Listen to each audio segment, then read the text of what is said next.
El tema a tratar en el día de hoy es la inteligencia. Mi grupo está conformado por Daniela Martínez, Licen Mercado, Tania Mercado, Mayra Ursola y Mercedes Salazar. La inteligencia es nuestra capacidad para resolver problemas. El concepto de inteligencia está directamente relacionado con nuestra capacidad intelectual, así como nuestras habilidades para el razonamiento verbal, espacial y numérico. Sin embargo, esta definición, pese a verse reflejada con frecuencia en el desempeño académico de los individuos, deja de lado aspectos como el manejo de las emociones y las relaciones sociales, las cuales también juegan un papel importante en la forma en que los seres humanos resolvemos los problemas.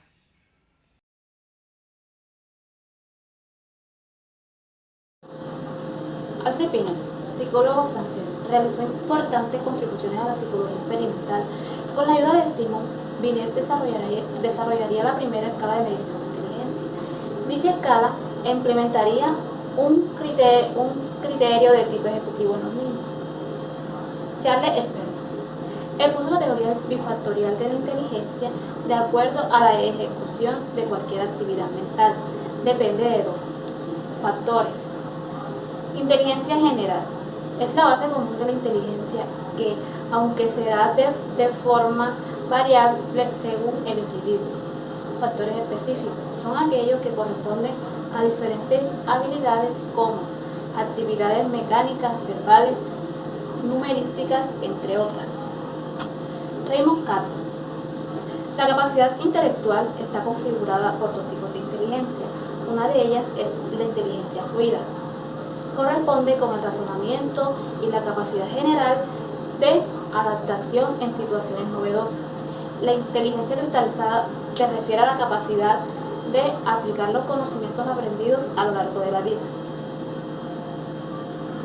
Lewis Lowes desarrolla las teorías multifactoriales de la inteligencia, en las que a través del análisis factorial encontró diferentes actitudes que le permiten la correcta adaptación al medio.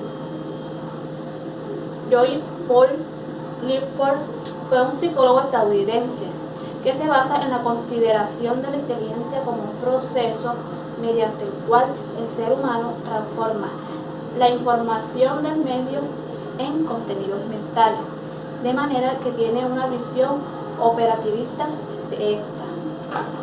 Philippe Berger, quien estableció la existencia de una inteligencia general de la que surgía de los factores educativo, verbal y motor espacial, de los que a su vez surgían las habilidades como la fluidez, la capacidad numerística, lingüística, creativa, capacidad mecánica, espacial, la psicomotriz o la intuición.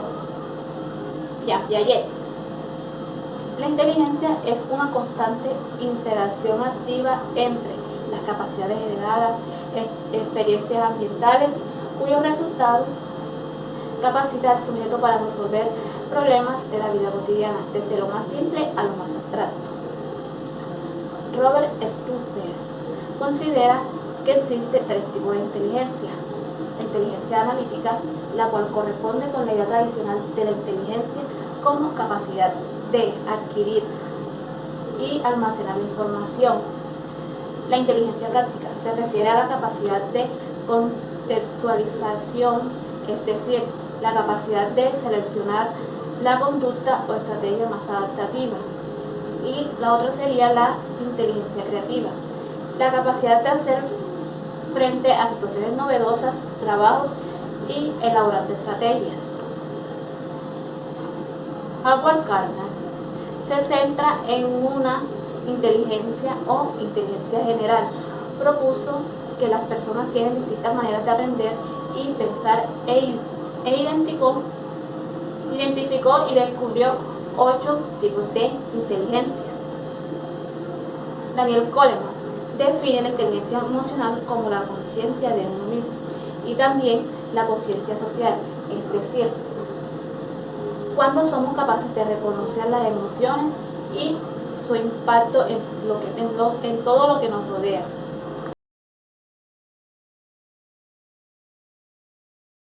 Te teorías e historias sobre la inteligencia, en la cual hablaré principalmente la teoría bifactorial, las múltiples inteligencias de Gardner y los tres estratos de Kagan. En 1873, Paul Broca y Sir Francis Galton decían que a mayor circunferencia de la cabeza, más inteligente era el sujeto. Sería ridículo pensar eso actualmente, pues al lector le parecería algo de caricatura, un chiste. En 1904, Alfred Binet y Theodore Simmons elaboraron el primer test de inteligencia. Aquel instrumento incluía pruebas de razonamiento lógico, verbales y semánticas, y permitía distinguir a estudiantes con retraso mental de otros normales. Spearman, en 1923, quien sometió a estudios mediante una técnica para el análisis de intercorrelaciones entre variables llamadas análisis factorial, a los resultados de distintos tests de inteligencia para observar qué tipo de relación positiva o negativa existía entre ellos.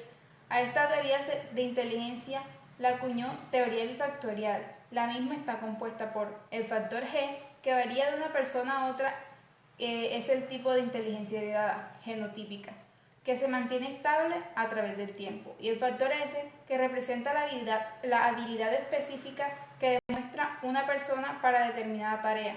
Esta categoría es el blanco de lo que aprendemos, el reservorio de todo el conocimiento nuevo que se incorpora en oposición a lo heredado. En 1970, Raymond Cattell y John Horn propusieron dos tipos de inteligencia, la fluida y la cristalizada. La primera apunta a la capacidad de resolver problemas, opera en la creación de nuevos conceptos cuando se establecen relaciones y o se razona, mientras que la inteligencia cristalizada corresponde a la experiencia de vida. Howard Gardner, en la década de los 80, planteó los mismos interrogantes. Este autor expuso que no existe solamente una inteligencia, sino una serie de ellas que marcan las potencialidades y diferencias significativas de cada individuo. Cada sujeto desarrolla una o más que otras, e incluso las diferentes culturas y estratos de la sociedad ponen el acento en ellas de manera diferenciada. Algunas de estas inteligencias son la inteligencia verbal, que es la capacidad para comprender, utilizar adecuadamente y aprender el lenguaje. La inteligencia lógica matemática, que es la facilidad para resolver cálculos puros y lógicos, así como operaciones matemáticas de diferentes niveles de complejidad. La inteligencia espacial, que es necesaria para orientarse en el espacio, también incluye la habilidad para rotar objetos mentalmente o para descubrir patrones de forma u orden de determinados objetos. La inteligencia musical, que concierne a la capacidad de cantar, tocar un instrumento musical, analizar y componer música. En 1993, quien propuso la teoría de los tres estratos, ubica en la cima de la jerarquía de la inteligencia a un factor general, que es el factor G. En el estrato medio están las actitudes cognitivas de mediana generalidad entre los 8 y 10 de inteligencia fluida cristalizada, memoria a corto plazo, capacidad de recuperación, procesamiento visual, procesamiento auditivo, velocidad de procesamiento, tiempo de reacción. Y en el estrato inferior las actitudes específicas. Desarrollo y adquisición de la inteligencia, según Piaget y Vygotsky.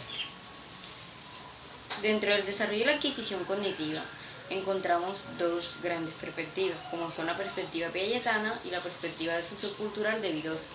La perspectiva piagetana explica cómo el niño interpreta el mundo a edades diversas, y la perspectiva sociocultural explica los procesos sociales que influyen en la adquisición. Piaget plantea que el organismo humano tiene una organización interna característica, la cual es responsable del modo único del funcionamiento del organismo, el cual es invariante. Por medio de las funciones invariantes, el organismo adapta sus estructuras cognitivas. Piaget instaura 4 grandes estadios. El primero es el estadio sensoriomotor, que va de 0 a 2 años. En este se dice que la inteligencia es práctica y se relaciona con la resolución de problemas a nivel de la acción. También encontramos el estadio preparatorio, que va de 2 a 7 años. En este la inteligencia ya es más simbólica, pero sus operaciones aún carecen de estructura lógica. También encontramos el estadio de las operaciones concretas, que va de 7 a 12 años. En este se dice que el pensamiento infantil es ya un pensamiento lógico. a condición de que se aplique a situaciones de experimentaciones, manipulaciones concretas. Por último, encontramos el estadio de las operaciones formales, que este va a partir de la adolescencia. En este aparece la lógica formal y la capacidad para trascender a la realidad, manejando y verificando hipótesis exhaustivas y sistemáticas. Vygotsky pone de relieve las relaciones del individuo con la sociedad, en el cual no es posible entender el desarrollo del niño si no se conoce la cultura donde se cría, donde los patrones de pensamiento del individuo no se deben a factores innatos. Vygotsky instaura la zona del desarrollo proximal, la cual incluye las funciones que están en proceso de desarrollo pero que aún no se desarrollan completamente. También representa la diferencia entre lo que el niño puede hacer y lo que puede hacer con ayuda. También encontramos las interacciones con los adultos y con los compañeros en la zona del desarrollo proximal, el cual le ayuda al niño a alcanzar un nivel superior de funcionamiento. Encontramos dos perspectivas diferentes, las cuales ya hablamos anteriormente, Piaget y Vygotsky. Ahora vamos a hacer una pequeña comparación sobre cómo se da la inteligencia según Piaget y cómo se da la inteligencia según Vygotsky. Según Piaget, el conocimiento es un proceso de interacción entre el sujeto y el medio, entendido físico únicamente. Y Vygotsky dice que el conocimiento es un proceso de interacción entre el sujeto y el medio, entendido social y culturalmente. También se plantea que el ser humano al nacer es un individuo biológico, mientras que Vygotsky dice que el ser humano al nacer es un individuo meramente social.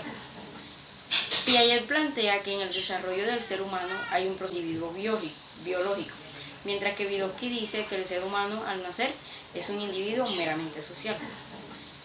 Piaget plantea que en el desarrollo del ser humano hay un proceso de socialización, mientras que Vygotsky dice que en el desarrollo del ser humano hay un proceso de diferenciación social.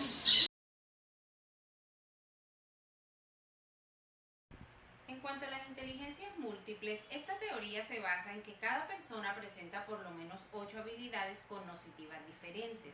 Entre estas encontramos las siguientes. La inteligencia lógico-matemática es la habilidad que poseemos para resolver problemas lógicos y matemáticos y es la más semejante a la inteligencia que mide los test de inteligencia normal. La inteligencia lingüístico-normal es la fluidez que posee una persona en el uso de la palabra o destreza en la utilización del lenguaje. La inteligencia visual espacial es la habilidad de crear un modelo mental de formas, colores y textura. Está ligada a la imaginación. Una persona con una alta inteligencia visual está capacitada para transformar lo que crea en su mente en imágenes. Esta inteligencia nos capacita para crear diseños, cuadros, diagramas y construir cosas. Por otro lado, tenemos la inteligencia corporal sinestésica o corporal kinestésica, que es la habilidad para controlar los movimientos de todo el cuerpo para realizar actividades físicas. Por ejemplo, cuando hacemos deporte se requiere de una coordinación. Asimismo, tenemos la inteligencia musical, que es la habilidad que nos permite crear sonidos, ritmos y melodías. Nos sirve para expresar emociones y sentimientos a través de la música. En cuanto a la inteligencia interpersonal, consiste en relacionarse y comprender a otras personas. Incluye las habilidades para mostrar expresiones faciales, controlar la voz. También abarca las capacidades para percibir las emociones en otras personas. La inteligencia intrapersonal es nuestra capacidad de relacionarnos con nosotros mismos, entender lo que hacemos y valorar nuestras acciones. Por último, tenemos la inteligencia naturalista. Esta consiste en el entendimiento del entorno natural y la observación científica de la naturaleza como la biología. Otro tema importante a abarcar es la inteligencia emocional. Aquí encontramos dos palabras que lo conforman. Inteligencia, que es la capacidad para escoger las mejores opciones en la búsqueda de una solución, y emocional, que es lo relativo a la emoción, el cual es un fenómeno físico y fisiológico que supone una adaptación a los cambios que se registran en las demandas ambientales. Lo emocional es emotivo, quiere decir que es sensible a las emociones. La inteligencia emocional fue popularizada por el señor David Goleman, que fue un psicólogo estadounidense. la cual nos dice que es la capacidad para conocer los sentimientos propios y ajenos. La persona con esta inteligencia es hábil para manejar los sentimientos. Para Goleman, la inteligencia implica 5 capacidades básicas. Entre estas está descubrir las emociones y sentimientos, recuperarlas y manejarlos, crear una motivación propia y por último, gestionar las relaciones personales. La inteligencia emocional tiene una base física en el tronco encefálico, que es el encargado de regular las funciones básicas en el ser humano. El ser humano dispone de un centro emocional conocido como neocortés, cuyo desarrollo es incluso anterior a lo que conocemos como cerebro racional. También encontramos la amígdala y el hipocampo. Por ejemplo, el amígdala segrega noradrenalina, la cual estimula los sentimientos. Estas bases hacen que resulten vitales para la inteligencia emocional. Una persona que dispone de esta inteligencia es aquella que tiene buenas relaciones interpersonales, no es negativo y las personas confían en él cuando necesitan un consejo. Esta persona es capaz de manejar y reconocer las emociones de tipo negativo que experimente y es capaz de ser feliz.